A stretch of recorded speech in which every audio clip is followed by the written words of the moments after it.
Long ago, in a quiet corner of the galaxy, the Galactic Council gathered in panic. A scout had returned from a blue planet called Earth. He was shaking, his voice was low. "Never go near that place again," he warned. "They are not ready. But they are dangerous." The council listened. They didn't understand what made humans so special. But something about them felt wrong, so a law was made. No species shall interfere with Planet 9 to X Earth. Let them be. The galaxy forgot the reason, but the law stayed. For hundreds of years, no one touched Earth. Until now, Commander Zernok, leader of the Zerthic Empire, didn't believe in fear. His species ruled 5-star systems. Their fleets were strong, their soldiers were brutal. He had crushed empires and burned moons. To him, humans were just soft apes. Blue planet, Zernok laughed, standing before his war council. "What's so dangerous about monkeys playing with fire?" His generals chuckled. No one remembered the old warning. And even if they did, they didn't care. "We'll strike tomorrow," he said. "Let's take the planet. They'll fall in hours." The invasion began.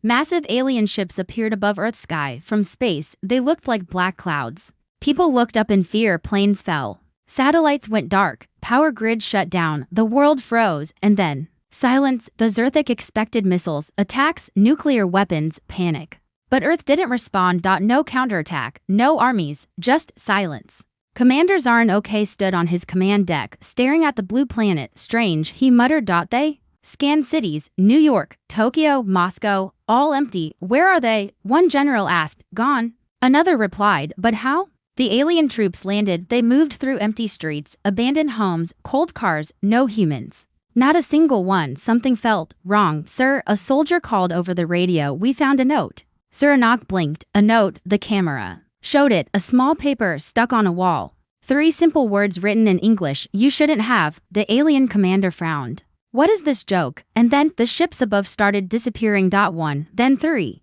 then 12, gone. No explosions, no signs of battle, just silence, then darkness. Zernok's command ship shook. "Report," he shouted. "Sir, our fleet is vanishing." "How? Who is attacking?" "No sign of weapons, no heat signatures. They're just disappearing from sensors." A young alien officer, pale with fear, whispered. "It's them, the humans. They're not gone, they're hiding." Zernok's eyes widened. He had no idea where the attack was coming from. No warning, no sound, just disappearance. "We need to pull back," the general said. Zernok growled. "No, I want prisoners. I want a human in chains in front of me." "Sir, what if they're watching us?" The lights flickered. Somewhere deep underground, beneath the surface of Earth, they were watching a hidden base, dark screens. Silent soldiers in black suits, no names, no ranks, just missions. "Subject Zernok has taken the bait," one of them said. "Good," replied a woman with a robotic eye. "Initiate ghost protocol." Far above, the Zerthic didn't know what was coming inside their ships. Strange errors began. Doors locked by themselves, oxygen levels dropped, gravity failed, aliens screamed. And humans began appearing inside the ships, not in armies, just a few at a time, fast, silent, deadly. Zernok finally saw one, on his ship in the dark hallway. A human in a black suit stood still, face covered, no weapon visible. "You think you scare me?" The alien growled. The human didn't speak. A second later, Zernok's bodyguard collapsed.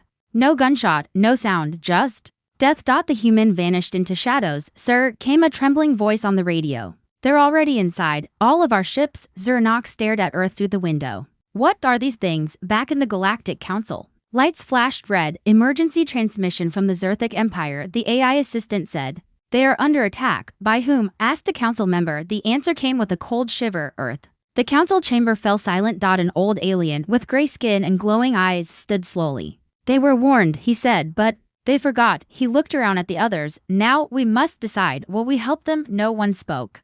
Because deep inside, they knew Earth didn't need help. Earth never needed help. Earth was the danger. Asterisk. A thick fog hung in the corridors of Zernok's flagship. His claws scratched the cold metal floor as he paced. Fear, something he never knew, now burned quietly in his chest. Something was wrong, very wrong. Hundreds of his ships had landed across Earth, thousands of troops, no resistance, no humans. Only whispers and death. Every hour a ship went silent, no explosion, no wreckage, just gone. Inside the flagship, alarms kept flashing. Systems failed one after another. The engineers said it was a virus. But no alien virus worked like this. This wasn't code. It was calculation. "Status of our eastern sector?" Zernok barked. The officer's hands shook. "Nothing, Commander. All units lost contact. No signs of battle. Do we have visuals? Yes, sir. One moment. The large screen blinked on. Footage played. A Zerthic soldier walked through an empty building, quiet. Still, he stopped at a door, slowly opened it. Inside, a single human sat on a chair, male, calm, not moving. The alien shouted something. The human didn't answer. Then, the video ended. Static.xar single quotes and OK leaned forward. What happened next? We don't know, the officer whispered. Far below the surface of Earth, the humans were not hiding. They were waiting. The enemy had landed. Now it was time to show them what Earth really was. In a bunker deep in the Rocky Mountains, a group of elite soldiers stood silently. Each wore matte black armor, no flags, no names. No words, only a symbol, a white skull inside a gear. They were called Unit 7, Ghost Protocol. Their job was not to defend Earth. It was to erase threats, quietly, completely. In the dead of night, in a silent Zerthic outpost, the air shifted. One by one, lights blinked out. A guard turned, his gun was ready. His eyes scanned the shadows. Nothing. Then a whisper behind him, wrong planet.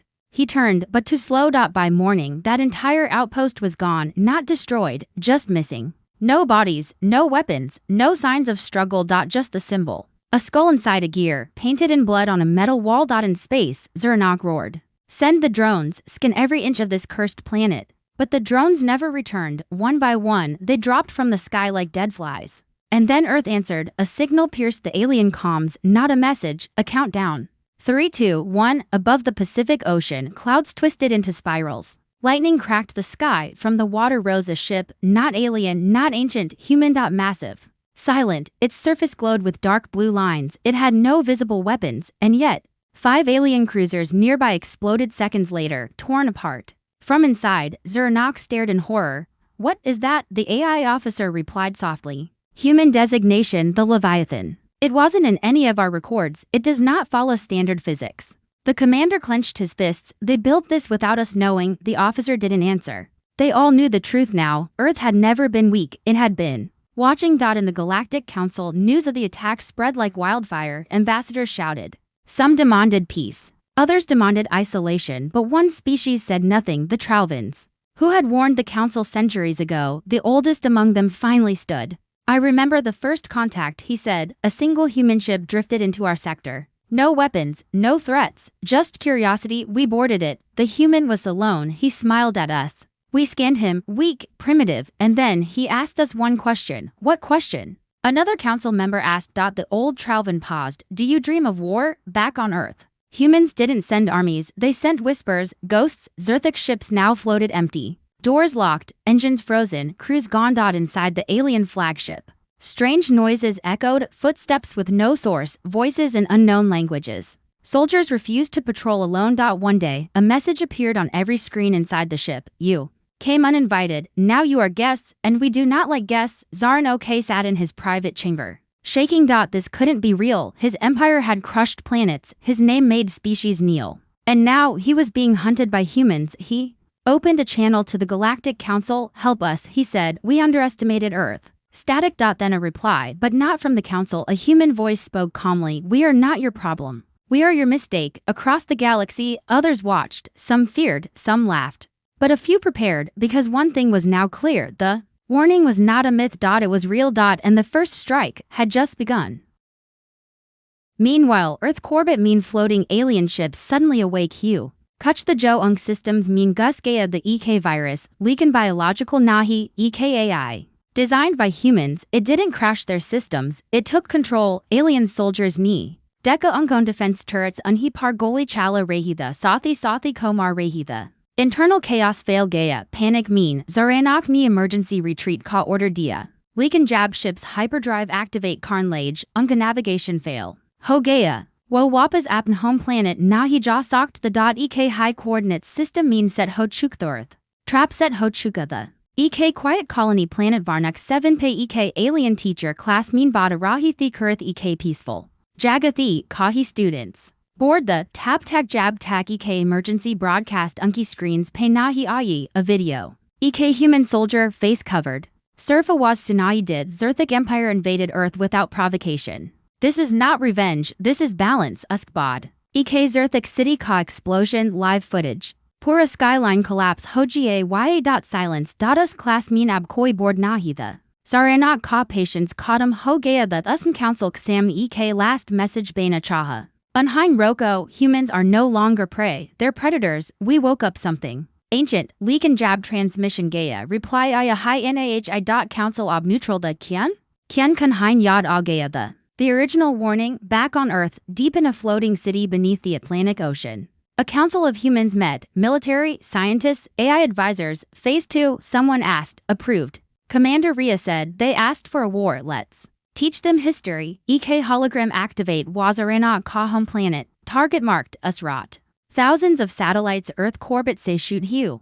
Har EK mean EK mini drone the? Faster than sound, undetectable, guided by quantum AI aliens. Defense systems and Dekbi nahi pai. Zaranak planet atmosphere mean enter cart high, unhone signal jam cardia. Pura planet, silent ho gaya, usk bod surf ek transmission gaya, ek poem, you came with fire. We answered with frost, you thought us weak, but now you've lost, Zaranak. Ni finally admit kia yeyung uspise baharthi, leak and escape kakoi rasta nahi the. Har jump gate disabled the, har root block ho chuka the. EK human ship directly usk flagship Ksam Aya, it wasn't big, it wasn't armed, leakin. US mine say EK in San Nikla. Civilian dress, hands folded, are you the leader? He asked. Zar single quotes and OQ growled. You dare stand before me? The human smiled slightly. No, I stand above you. You just don't know it yet. Us walked Zarana kosa maj aya humans surf. Technology nahi, mentality mean biaj nickel chuk the earth nikabi invasion nahi chahada. Unka rule simple the live and let live, leak and jab and challenge kia gayath unhone surf jita nahi. Unhone sabuk dia. Zaranak ki empire ab surf ek example the galaxy karkon mean ek kahani, don't go to earth. Don't test the quiet ones, because when they wake, they don't sleep again. Asterisk a little alien girl looked up at the night sky from her home on planet Virine. She pointed to a bright blue star and asked her mother, Mama, is that Earth? The mother froze. She didn't answer, that one word, Earth, had become something else now, not a planet, not a place. A warning, a story whispered and hushed. Tones, the name alone could stop conversations, make leaders nervous, make children quiet. Every corner of the galaxy was talking about what happened to the Zerthic Empire. But no one had clear answers, only rumors. And the rumors were terrifying. In the deep blackness between stars, fleets moved slower now. Alien ships that once flew with pride now traveled cautiously. Communication lines were filled with static, not technical error, fear. Reports came in from all sides, Zerthic colonies vanished, entire moons found empty, no signs of battle, no wreckage, only one thing left behind, a white skull and a gear. It was the mark of Ghost Protocol, the human unit no one had ever seen, but everyone feared now. The galaxy hadn't seen humans truly angry before, now they had, on Council Station 4. A secret meeting was called, only the top species were invited. The ones who had ruled the galaxy for centuries, the Tralvans, the Mokari. The old AI from the Timeforge rings, they watched footage, images, transmissions from what was left of the Zerthic. And one question floated through the room, should we intervene? The Tralvan ambassador shook his head slowly. You don't stop Earth, you avoid it, that was the law. But what if they come for us? Another voice asked, the AI answered. Then you better pray, they don't have a reason. Meanwhile, Earth was quiet, not because it had nothing to say, but because silence had become its sharpest weapon. In a secret orbital station. The human high command was watching everything, planets, armies, messages. They didn't speak of peace, they didn't chant war, they simply monitored. Commander Rhea stood before a holographic map of the galaxy, red dots flickered, all eyes watching Earth. They fear us now, said her second-in-command. They should, she replied, without emotion. But fear spreads, he added. It can turn into hate. Rhea didn't blink. Then they better learn to fear smarter. A small desert world, Nix 4. Had recently voted to break the old laws and challenge Earth's silence. They sent a probe toward Earth's orbit, a small device unarmed for research only. They said. It never arrived. Instead, they received the package 2 days later, a steel cube, inside, the remains of their probe, and a message burned into the metal, knock again and we'll answer. The door. Nix 4 cancelled its space program the next day. In secret labs, other species tried copying human tech. They wanted their own versions of the Leviathan. Their own stealth drones, their own invisible soldiers, but every time they came close to breaking the code, their computers would crash, their labs would lock down. In one case, the scientists vanished. Only one message would be left on the screens: some things are not for you. Alien civilizations began teaching their children differently. History books were updated. Military leaders started wearing black, human style Some species began adding Earth language into their systems, just in case, they said, even. Music changed. A popular veering song now ended with a chorus, "From Earth they came. With fire and mind, now stars are quiet and peace we find." It was ironic. Earth had united the galaxy not through treaties, but through fear. Saranakh's capture had been broadcast in pieces, no full footage, just clips, him kneeling. Blood on his hands, his face hollow, a human voice saying, "You broke the law, now learn the cost." No one knew where he was now. Some said Earth kept him frozen, alive and awake, watching every second of what he destroyed. Others said he was dead. But one thing was clear, Earth didn't forgive. In the outer spiral arm of the galaxy, something new happened. A small pirate fleet saw a lone human ship. They thought the stories were lies, exaggerated myths. So they attacked. 2 minutes later, they were gone. No distress signal, no battle trace. A week later, another fleet found their wreckage.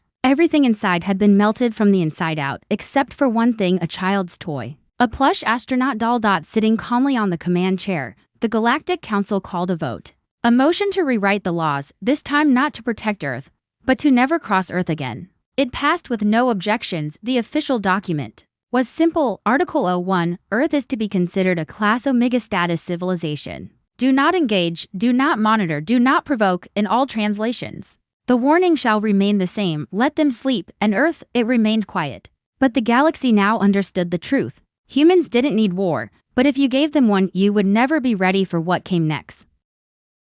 Darkness floated over the galaxy, not the kind of darkness from night or shadow. This one was different. This was silence after screaming. This was fear after arrogance. What started as an invasion had become a story mothers used to scare their children. But Earth was just getting started, not with more attacks. With a message. Aboard the Central Galactic Network Relay, the largest communications station in the spiral arm, every screen turned black for 6 seconds, then white letters appeared, written in dozens of alien languages, all meaning the same thing. We asked for peace, you brought war. Now we will bring justice. No name, no planet, no flag. Everyone knew who it was. In the deepest layer of space, floating between stars, a human fleet gathered. They weren't shining or colorful, no gold, no red banners. They were gray, black, silent, shaped like knives, designed for one purpose. End wars. The Leviathan returned. But this time, it wasn't alone. 12 ships followed, each larger than cities, each powered by tech that no alien mind could fully understand. Their arrival was not heard.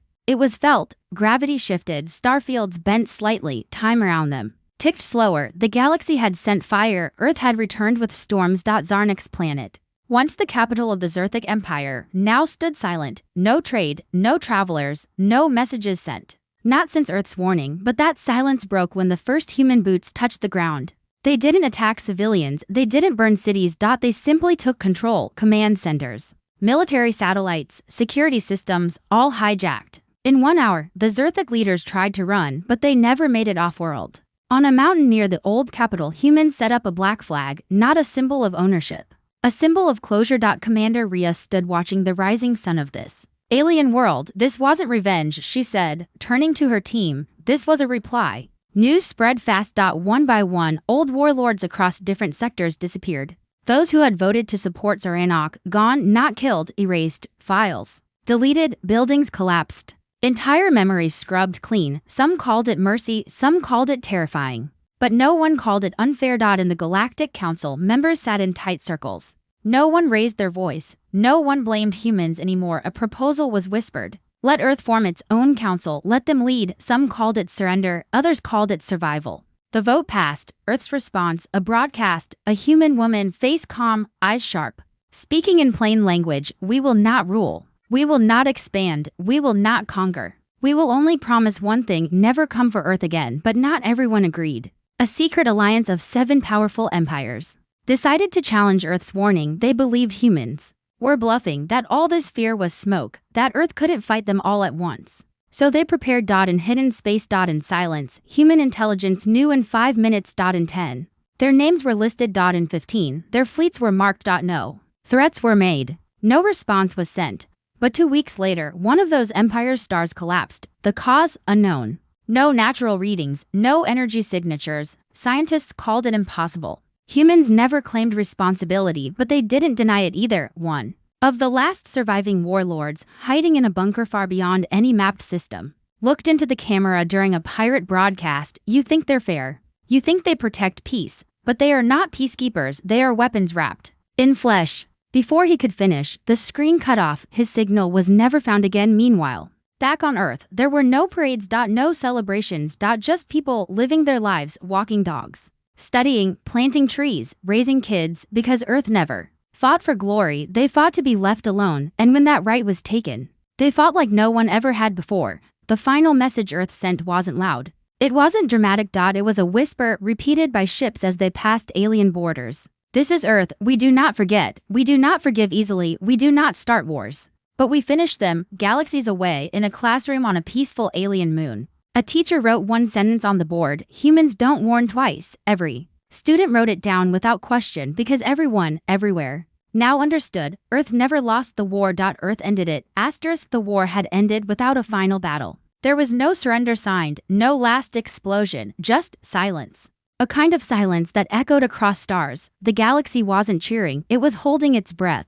Because no one knew what humans would do next. They had won. But now they ruled without even saying it out loud. On planet Veering, children no longer played games about space pirates or alien kings, they played Earth defense. One kid would be the human, the others would hide, pretend to be invisible. Because everyone knew, if the human saw you, you were already gone. In the old Galactic Council chamber, the seats had changed, some were empty, some had new faces. Some had names that were never spoken anymore, but in the center, where the speaker once stood, now there was only a black chair. Simple, unmarked, unused. It wasn't a throne. It wasn't for control. It was a reminder, a place reserved for the voice of Earth. Even though they never showed up, they didn't have to. Everyone now made laws with one question in mind: will Earth be okay with this? Zarenok's name was wiped from records. The empire he built was now divided, ruled by peaceful governors placed there by a joint alien council. Not humans, Earth refused to govern. They had no interest in politics, they had proven their point: don't mistake kindness for weakness.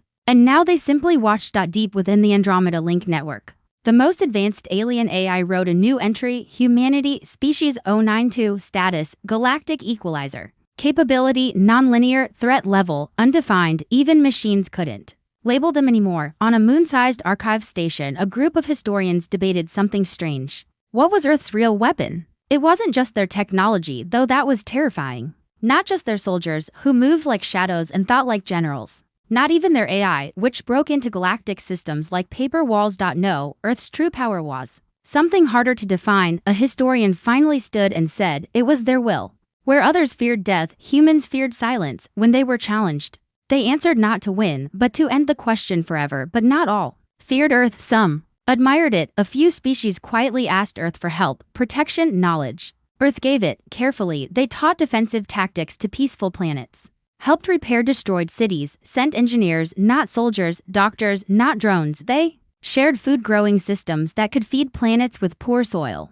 They offered cures for diseases long thought unbeatable. But every gift came with a message: we offer peace. Never make us take it back. Some say Earth began building something, a structure floating in dark space, far from all known systems. No one knew what it was. Some guessed it was a research station. Others whispered it was a prison for anyone foolish enough to try again. But then, the first transmission came from the object, just one line, played in every language: this is not a weapon, it is a wall. Behind it lives a world that asked for nothing and gave everything. When pushed, this is the last door. Behind it, we sleep. On Earth, life moved on. Kids played soccer, elders walked in parks. Artists painted sunsets. Writers dreamed of stars. No one felt like conquerors. They didn't even call it victory. They called it balance, because Earth didn't want to control.